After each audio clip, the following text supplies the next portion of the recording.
I'm really excited about today's video because if you watched my last video having to do with my cholesterol, you will know that I also tested my B vitamins. I got the results back and it was results that I was not expecting because I even had some buyer's remorse. I said to myself, like, who is low on B vitamins? B vitamins are in everything, and you know, how would I be low on that? Well, so I got some results I didn't expect. My reasoning for testing the B vitamins is because I wanted to get a baseline on my B vitamins, because people will say that on a plant-based / vegan diet, B vitamins, you can become deficient in B vitamins, specifically B12. So the B vitamins test that I did tested for B6, B9, which is also known as folate, and B12. My results that I got from my test, it was showing that I am borderline deficient in B9 folate. Another name for folate is folic acid. You see, that's the synthetic version of folate. So my level was at a 3. You should be above a 4. And from my research, in order to be classified as deficient, you need to be at a 2 or lower.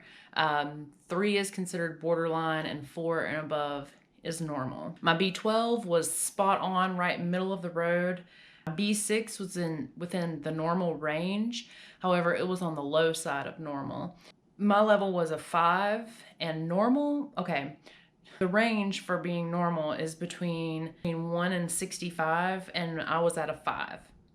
So I would like to boost that up a little bit more. I feel like I would feel more comfortable with it being kind of at a higher level as opposed to being so low. At first I was like, holy crap, I'm gonna go get a B supplement, a B complex supplement right now. And the reason why I was really concerned is because, like, B9, folate, is responsible for brain and nervous function, the production of DNA and RNA, as well as it works with B12 to make red blood cells. So I mean, it's a very important nutrient, and I couldn't believe that it was actually something that I would be so low in, but I am. And that at this point in the game, when I took that test, I had been eating a plant-based diet for around 6 weeks. And according to my research, it takes between 8 and 16 weeks to either bring levels down or bring levels up. So I am under the impression that I was deficient in folate from an omnivorous diet. And in my next video, I will show you why that's true as I compare my omnivorous nutrient values to my now plant-based nutrient values, tracking the nutrition on each food. So stay tuned for that. Oh, and thank you for everyone. I know I interject this randomly, but thank you to everyone who has subscribed. I've gotten more subscribers since my last video, and I appreciate you subscribing if you watch and if you're interested in sharing it with people. But if you haven't already, please go ahead and subscribe, because I have a lot of very interesting, like, experimentations that I've done, comparing my omnivorous diet to my now plant-based diet, and I'm really excited to share all of this information with you. Back to the topic at hand. So my goal right now, or like I was saying, I'm gonna run out and go get a supplement because this is very important. I don't want to be borderline deficient and then become deficient in this. I need to take action now. During my research, though, I found that whereas, like, with folate, for instance, like, you can take a B complex, which you would want to take. You don't want to take just folate, because if you're supplementing with just folate alone, it can mask B12 deficiencies, and you don't want to have or mask a B12 deficiency because it can cause severe nerve damage. That's why it's very important that if you're going to eat a vegan diet, a diet based solely on plants and grains and legumes, and basically if you're going to eat a diet with no animal, you need to be supplementing in some way with B12, so that way you aren't becoming deficient in this very important vitamin. Moving forward, also found that with supplementing with folic acid, whether it be in a complex supplement or alone, folic acid is more bioavailable to the body. However, it also carries more risk for cancer.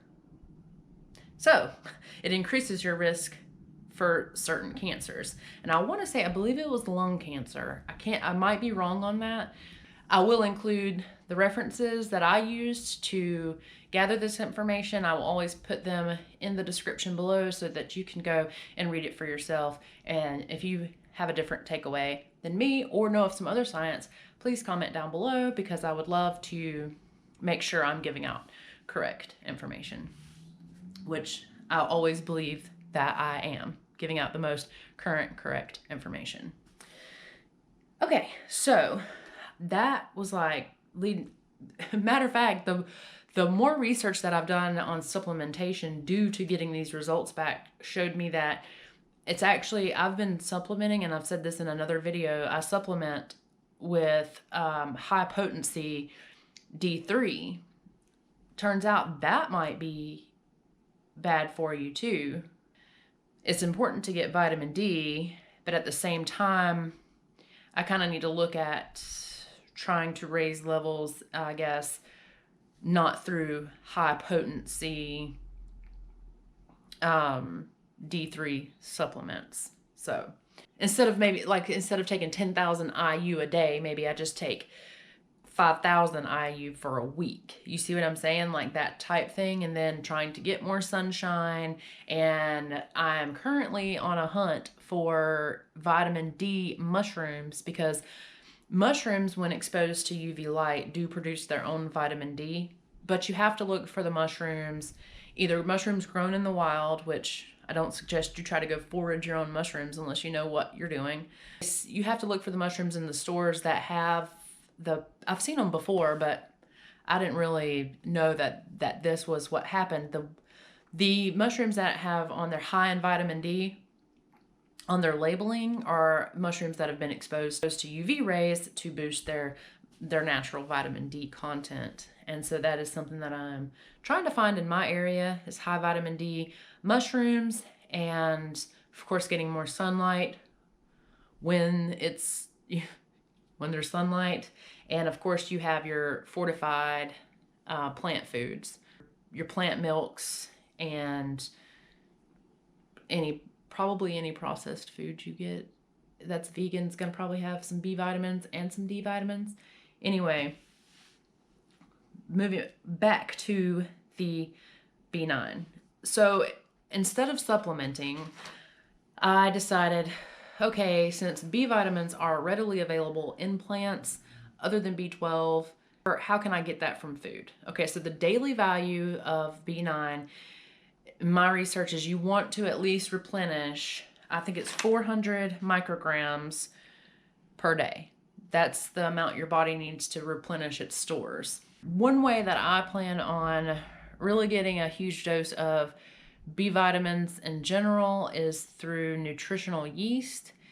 If you're not familiar with nutritional yeast, it is a yeast, and it's real flaky. It kind of looks like fish food, but it tastes like cheese. It's very cheesy and very tasty. I put it on everything. My daughter puts it on everything, and we did that before we were eating a plant-based diet.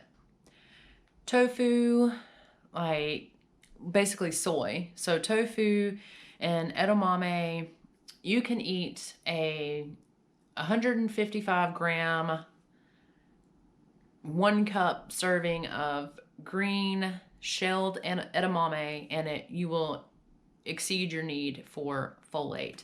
But you can also do it with green vegetables such as asparagus, Brussels sprouts, broccoli, peas, kale, and spinach.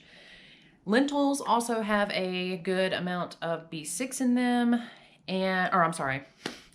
B9, and I'm going to try to incorporate more of those foods into my diet in order to increase my B9, my levels of B9.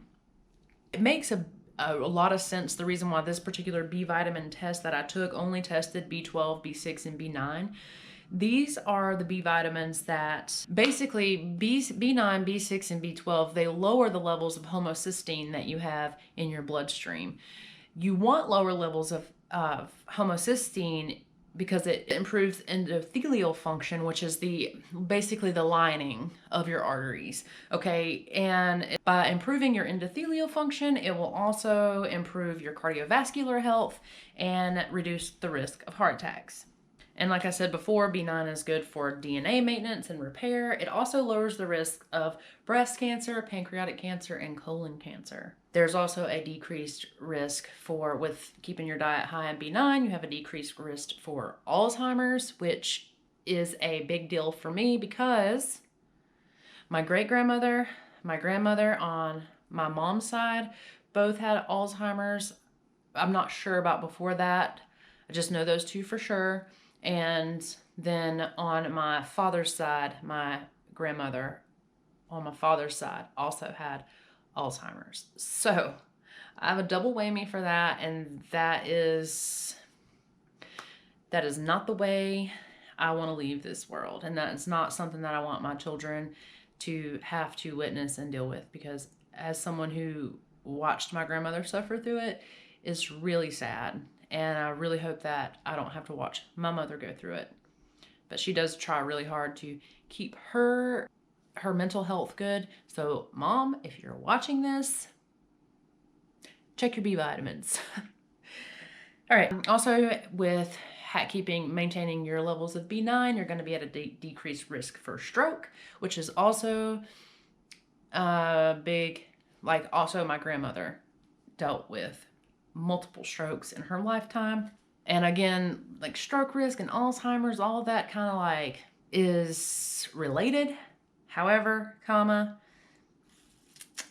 I just want to protect myself the best way that I can, because I am getting older. And if I start now, then if I make it to my golden years, if I don't get, hit by a bus, then I want them to be enjoyable and to be able to function and do things. And it's more about quality of life for me, as opposed to people like, when people say, I don't want to live that long anyway. Like, why would you not? For me, okay, I'm not judging, but I can't understand that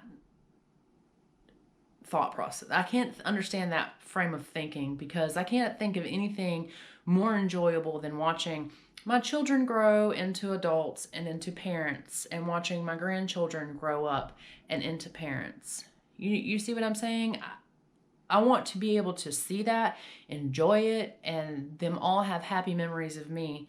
So I'm trying to do everything that I can to just stay healthy and feel good, because feels good to feel good, right? But that's it for B9. Really, that's what I'm going to do.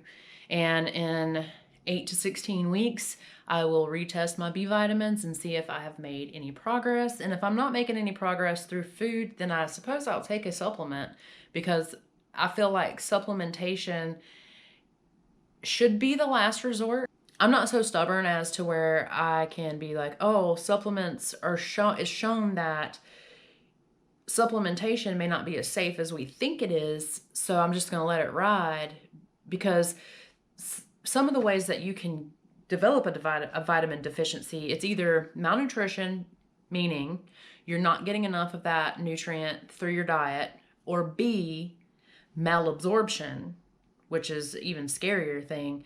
But if it's malabsorption, then that means even if you're getting enough, it doesn't matter because you're not absorbing it. And generally speaking, that happens to people with problems such as IBS, Crohn's disease, ulcerative colitis, which that ulcerative colitis also does run in my family. I have a very close relative that has ulcerative colitis. So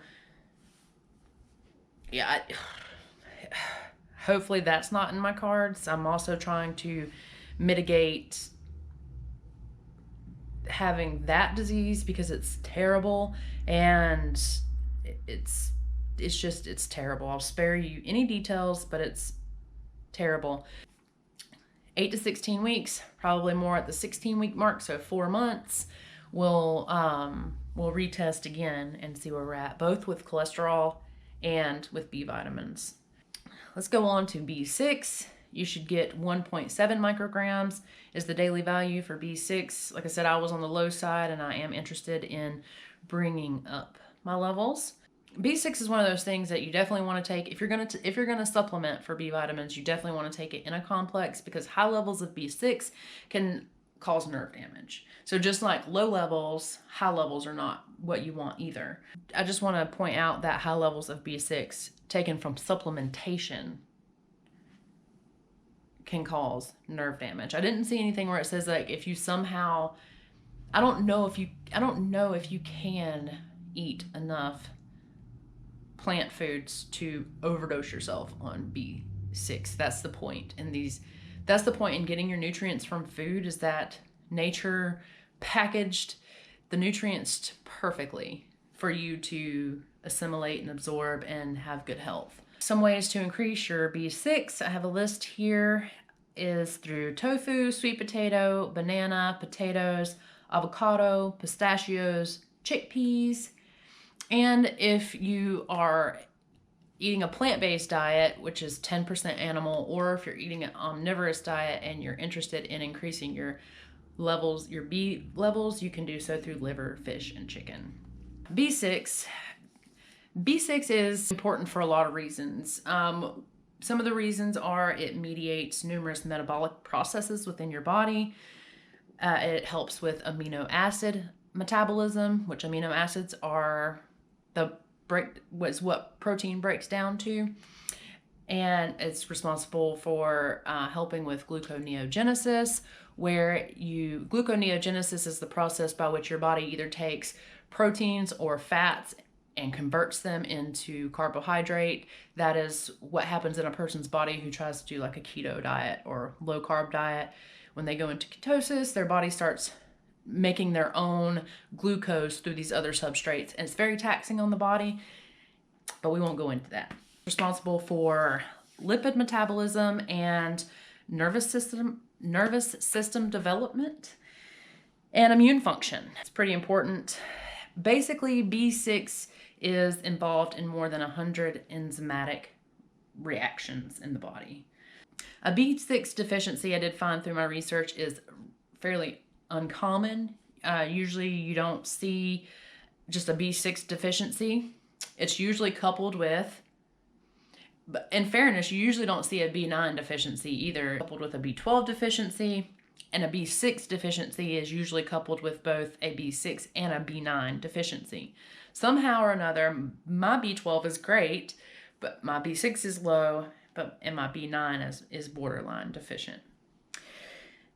The B6 protects, again, against cardiovascular disease. You're going to see that a lot with the B6, 9, and 12. It has a lot to do with the impact on cardiovascular health. So if heart disease is one of those things, which it is the #1 killer in the United States, if heart disease is one of those things that run rampant through your family, this may be a nutrient of concern for you, and you may want to test your levels. It's really easy to do. You can do it at home. There's many companies that will allow you to order the kit. I personally use Everlywell because that's the company that I was introduced to, but there's others. It's also going to help lower your risk of cancer.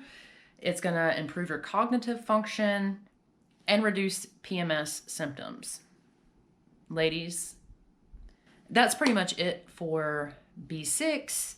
And moving on to B12, which I have really good levels for. Like I said, right in the middle of the road, it was 515. And the recommended daily amount for B12 is 2.4 micrograms per day. And B12 is important for energy metabolism, cognitive function, and your nervous system. It's very irresponsible to eat a vegan diet and not somehow supplement for B12. You can jack up your nervous system. It is not something to play with. B12 is found in animal foods and through supplementation only. Apparently, there's a plant called duckweed that also produces B12. And here's what you have to understand about B12. Okay, B12 isn't inherent in an animal like the animals aren't making it on their own. They're getting it from dirt, right? Their bodies they eat this like particular like microbes, and then the bacteria produces B12, okay? And it's stored in the muscle meat of animals. So when you eat meat, you're getting the B12 that they got. So we don't eat, back in the day, we would get it through unpurified drinking water when we would drink from streams. Basically, when our world wasn't as sanitized as it is now. But these days, you're gonna get it through animal foods, fortified foods, or supplements. The ways that you can get B12 and keep your B12 levels up. That's pretty much it. That's pretty much it for B vitamins.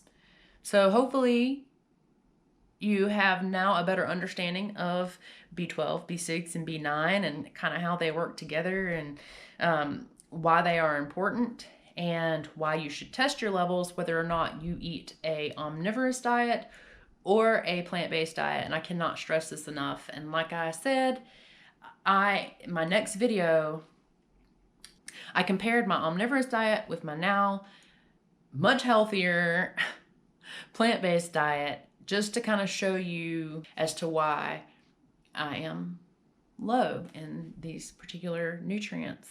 So yeah, that's the video for today. Please, like I said, subscribe, share with anybody you think may be interested in hearing more about nutrition.